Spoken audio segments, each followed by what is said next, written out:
is right now, the middle of 2024, a good time to actually jump into the cryptocurrency markets? The answer, in my opinion, is yes. But the optimal way to get involved isn't going to be the same as if you'd started back in 2020 or 2016 or even got in at the bottom of the bear market in 2022 or any other time in the past. So today I'm going to run you through exactly how I would approach crypto if I was showing up here for the first time in 2024 today.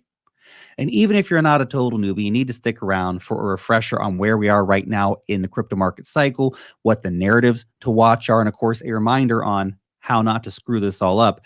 So where are we in the cryptocurrency cycle right now? Well, a basic point to start, crypto moves in 4-year cycles based around the Bitcoin halving and broader liquidity cycles. For example, 2017 bull market, blow off top, 2018 huge crash, huge bear market, 2019 recovery starts, 2020 early bull market, 2021 we're back, baby, until we're not in 2022 bull market, blow off top comes. Although a lot of people say we didn't actually get a full blow off top in 2021, but that's for a different conversation. I think we all hoped we'd hit 100K, but hey, you know, things happen. There were huge gains you made, of course, on a lot of coins in 2021. NFTs popping off cross borders, very exciting time. People made a lot of money. But where does that put us now? After 2021's bull market, we had the 2022 crash and then the 2023 recovery process. And here we are in 2024. And it looks like we've been through the first big phase of the bull market, which means we're in what kind of feels like an interlude, a bit of an intermission on the market right now. But we should be approaching some exciting things in the second half of 2024 and through into 2025, the full-blown later phase of the bull market, when everything overheats and goes absolutely crazy. So the last few months and probably the next few months probably represent the last best chance to buy crypto in these markets. As a general rule of thumb, 2025 is likely going to be a terrible year to buy crypto, but it'll be a great year to sell crypto. Well, it's impossible to know exactly when the top will come or what's going to happen in markets. All kinds of crazy can happen. We could see a top come as early as March 2025 and as late as December 2025 based on popular models. So go watch my top signals video, by the way, to get a better feel for when to sell, when's the most opportune time to sell. Link in the description. Actually, we have lots of videos on the channel talking about different cycle theories, accelerated cycle, super cycle, 4-year cycle. Go check it out. However, let's not get too hyped up yet because we need to think about, well, before we get to that, I want to let you know about the Wealth Mastery newsletter. This is your weekly guide to the cryptocurrency markets. Our readers love it. I'm sure you will too. And here's why. Because every week, my team of researchers and I, we help you not just to stay ahead of the curve, but also to save your time. We are working hard to find you the latest and greatest insights on altcoins, meme coins, DeFi, airdrops, charts, and much, much more. You can join our 135,000 plus week readers for free. Link in the description or the pinned comment over on X. Thank you very much. Now back to the topic. You need to understand that every cycle is different. History rhymes and crypto changes all the time. But you need to understand, for example, this time around, Bitcoin got a burst of early acceleration thanks to the spot Bitcoin ETFs launching, which took us to a new Bitcoin all-time high before the halving, something that's never happened before. And for a while, we kind of got ahead of ourselves in the cycle. So we need to stay flexible. Nothing ever repeats. And the other thing to think about is catalysts. Can we identify exactly why a bull market should happen? Meaning, what will actually make people go out and spend their cash to speculate on the cryptocurrency markets? In this regard, we need to talk about this cycle's catalysts. So of course we have to talk about ETFs first. So Bitcoin and Ethereum ETFs are here. We might even get Solana ETFs coming later this year or early next year. Other altcoin ETFs will follow. Boomers can now get crypto exposure through TradFi products, and crypto is being legitimized as a major asset class by Larry Fink of BlackRock and others. Institutions can buy, and they are buying thanks to ETF products. But we also have early adopters of the corporate strategy like MicroStrategy, Tesla. They have Bitcoin holdings, and they hold a lot of coins. This year, we have other companies joining: Semler Scientific, Metaplanet, Booyah. These companies are buying hundreds of millions of dollars worth of Bitcoin. Next, let's talk about the business cycle, because guess what? Crypto pumps on liquidity in the system. More money, more risk-on attitudes, and we're due for more money. Right now, liquidity is increasing globally. In fact, China's central bank's already making moves. US is likely to cut interest rates very soon, all of which create a lot of wind in the sails for the markets. We also have the possibility of a crypto-friendly new president in the USA. I know US politics, stranger than fiction sometimes, feels like the Twilight Zone. We could be living in a simulation, but Donald Trump has flipped to be very strongly pro-crypto, and he now has big Silicon Valley backing. So if the election brings a change of administration and Trump is currently ahead in the prediction markets, well, that could be really good for the cryptocurrency markets. We could get a pro-crypto SEC head. The vice president's a Bitcoin holder. I mean, could be crazy times. Besides these points, other catalysts can come from the emergence of course, new crypto narratives. This means stories people catch on to and start believing in and start investing in, leading to speculation and bullish price action. And of course, number go up technology is the number one advertiser for crypto. And all that might not last forever, but if you can identify those trends early enough, you can ride them up. So what are the big narratives for this year? Where are the areas where I would be spending my time and money if I was starting off in crypto in 2024? This is the most important section, so listen up. Here's the thing, though, before I tell you that. You don't have to be everywhere and do everything. If you're new to crypto, you're just going to drive yourself crazy. Dial down the noise. Here are the strongest narratives that I would pay attention to if I was new to cryptocurrency. And when I say pay attention, I mean go out and learn. Don't just ape into shit blindly, guys. Okay, be hungry for knowledge. Get an edge, because the market is full of lazy people who constantly lose because they do not put in the work. Okay? You need to do your own research. You have to build your own thesis. You have to build your own conviction. You have to do your own studying. Most people don't. Most people lose. 9 in 10 investors probably lose in this market. Maybe 8 in 10. I don't know. But the odds are against you because most people are lazy. Most people want an influencer, somebody to tell them what to buy. It does not that simple, okay? You have to go out and put the work in. Okay, first, and obviously no conversation around crypto is possible without the major one, Bitcoin, as a store of value, protection against currency debasement. And by the way, this one is for real. Bitcoin actually does this. And more investors are coming around to the idea that currency debasement's a real thing and that they should have more Bitcoin in their portfolio to have a balanced portfolio. Just don't go expecting huge returns from BTC this late in the cycle. Maybe you get a 3x on it from here, but that's about it. Next, Ethereum. The decentralized app platform. This is not new to 2024, but Ethereum hasn't gone away. And what's different now, of course, is the narratives being sold to you by BlackRock for the spot ETH ETF launch, their tokenization of everything. It's especially relevant. But the big story for Ethereum is not actually Ethereum per se, in my opinion, but the broader Ethereum ecosystem, especially the booming layer 2 ecosystem, and especially Coinbase's base chain. This has emerged as one of the strongest and most hyped ecosystem. Coins like Aerodrome and Brett have slayed it in 2024, and I'd expect other Coinbase base ecosystem coins to do really well, so watch out. Then we have to talk about Solana actually beating ETH this cycle. Whether or not this is totally accurate, of course, up for debate, but numbers don't lie. It has been outstanding this cycle so far. Its ecosystem is booming, and there's no reason to think that won't continue. Solana itself will likely continue to show strength, as well as ecosystem plays like Jupe, which I own, by the way. Full portfolio disclosures in the description or the pinned tweet over on X.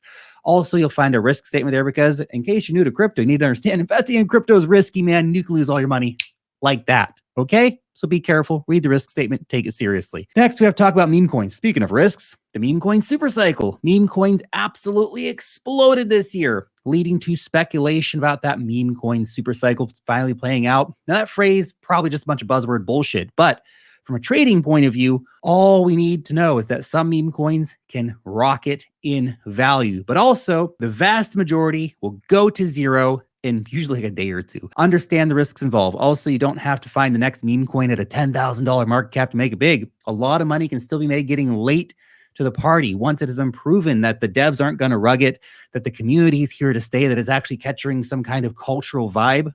The gains won't be as big, but the risks also smaller at that point. Plan accordingly. Now let's talk about artificial intelligence. Now this one's pretty simple. If there's hype around AI, then AI-focused coins in theory should pump. In fact, they already did early this year, and there's plenty of potential for more of those big pumps to come from AI coins in the right market conditions. This could be comparable to metaverse hype in 2021. Everyone was talking about metaverse, and you guessed it, metaverse tokens went up massively. Big bubble there. Probably gonna be a big bubble in AI coins too, but that's for later us to worry about. At the current moment, many AI coins are down pretty heavily from their highs, but I still think there's great potential for a lot of these coins to turn around, okay? Next, gaming. So Web3 gaming development is a very active sector with gaming dedicated chains like Ronin Oblivion or Beam. We have traditional studios like Ubisoft and Square Enix developing blockchain integrated titles. There's plenty of potential for gaming chains and specific games to outperform massively in the market. The only problem here, too many games, not enough players. Too many promises, not enough delivery. So, who the big winners are remains to be seen. Gaming has not had massive hype this cycle, certainly not the hype of the 2021 cycle, but just one breakout game can change all that real fast. Personally, I'm pretty deep into gaming. I like it. I think it's an easy, normie idea to understand. In the same way that meme coins are. People like meme coins because, oh, I like the frog or the dog picture. Understanding complicated ideas like chain link CCIP technology, not as simple. Gaming, pretty much the same idea. Oh, I like that game. I like the graphics. I like playing that game. Therefore, I will buy the token. That's my opinion on the matter anyway. If you want something a bit nerdier, though, real world assets or RWAs, okay, RWAs on the blockchain. Keep in mind, frickin' BlackRock, biggest company in the world, they have launched a tokenized treasury fund called BIDL. Larry Fink, the CEO of BlackRock, wants to put all securities, all assets on chain. There are reports of Coinbase planning a tokenized money market fund as well. Trillions are likely to come into the market, and RWA tokens, something to watch. And obviously, the rabbit hole goes much deeper. There's NFTs, there's decentralized physical infrastructure networks or DePIN, there's Bitcoin tokens, there's the Avalanche ecosystem, competing layer one chains, DeFi blue chips, the rising Telegram open network ecosystem with its popular mini games. Cardano still exists. But again, you don't have to be everywhere and trying to do everything. In fact, trying to do too much, you're likely going to underperform the broader market. You will be the master of nothing. Too many things to keep track of. Better to focus and to lock in on the strongest narratives when you start. If you can be the guy who goes deep on Bitcoin and deep on Solana, and you know those ecosystems, then you're probably going to outperform the guy trying to catch 20 narratives and every hot new thing as it comes into the market, okay? That's the strong narratives, in my opinion. But also, if I was starting in crypto now, I would listen to the following warning. Don't believe the hype. Some narratives are real. To protect wealth, yes. Bitcoin, long-term hold, I'm on board that train. Ethereum and Solana, cool technology, doing great stuff. Blockchains can have real utility in the AI sectors, the gaming sectors. BlackRock is actually interested in tokenizing real-world assets on chain, and they're probably going to do it to a spectacular degree. But in a full-on crypto bull run, people go insane. They lose their minds, and the hype will be out of control. You'll be your own worst enemy at this time. Back in 2021, the rallying cry and the later top signals, we're going to make it, right? But at peak euphoria, when everything is overbought, the market is already beyond frothy, you already need to have flipped your mindset and become hyper-focused on protecting your gains, because it's all just bullshit until you click the sell button. And a good way to stay calm and rational, of course, is by playing the long game, which means you should have a plan. You should set realistic goals. You should set realistic targets while considering your own risk tolerance. Boring, Lark. I just want to ape into meme coins. Yeah, I know. But if you want to win, you got to listen up, okay? This is critical. Failing to plan is planning to fail. When you buy, you should already be thinking about your exit. So much of this comes down to risk tolerance. Of course, if you're very risk averse, then maybe crypto is not for you at all. Sorry, but it's true. If you're risk averse, but still want to get involved in crypto, then maybe it's enough to just have Bitcoin and Ethereum ETFs and don't worry about the rest of all the stuff going on here. If you're a 19-year-old dude with $1,000 and nothing to lose, dude, balls to the wall on risk with meme coins. It all depends on you, but you have to have that honest conversation with yourself. You know, ask yourself, what are my goals? What risks am I actually willing to take here? Also, we must consider that a bear market will come again. It is a certainty. And it will be disgusting beyond belief. You'll hate yourself for not selling when prices were higher. So think about that targeting the next cycle too. Can you go all in? Can you time the top? Can you bank a ton of cash and escape the matrix in one shot? Yeah, sure, maybe. It's not impossible. But a way more realistic approach that's much less likely to get you completely wrecked in the market is to have a less frantic, more multi-cycle plan. Can you make it in 5 to 10 years? Crypto can offer much better returns than any other kind of investment class, which is why so many people come to it. And you can also think ahead in cycles, right? Plan ahead in multi-years, because most people want to get rich overnight. And if you can plan ahead 5 to 10 years, you're going to be way ahead of the pack. It also means you should always be locking in profits as the prices go up. Make sure you have exit strategies planned out, and you need to stay aware of where we are in the current cycle. As we talked about at the start, don't worry about exactly trying to catch the Pico top because you're not going to. Get that out of your mind right now. But remember too, the cycles are how we navigate. There are light in the darkness, right?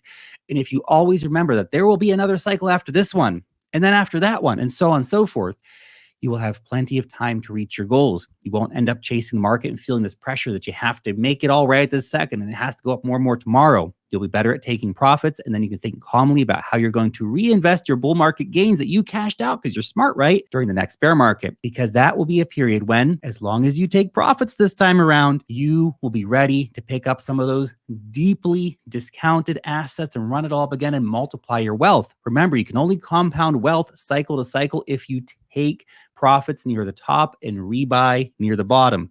And as convinced as you are that the altcoins that you hold are the new paradigm of money, they are not. And when the bear market comes, there is one saying that will ring true: take your profits or the market will take them for you. That's it. I hope this has given you a good perspective on how to approach crypto. If you're new here in 2024, welcome to the party, by the way, and thanks for watching.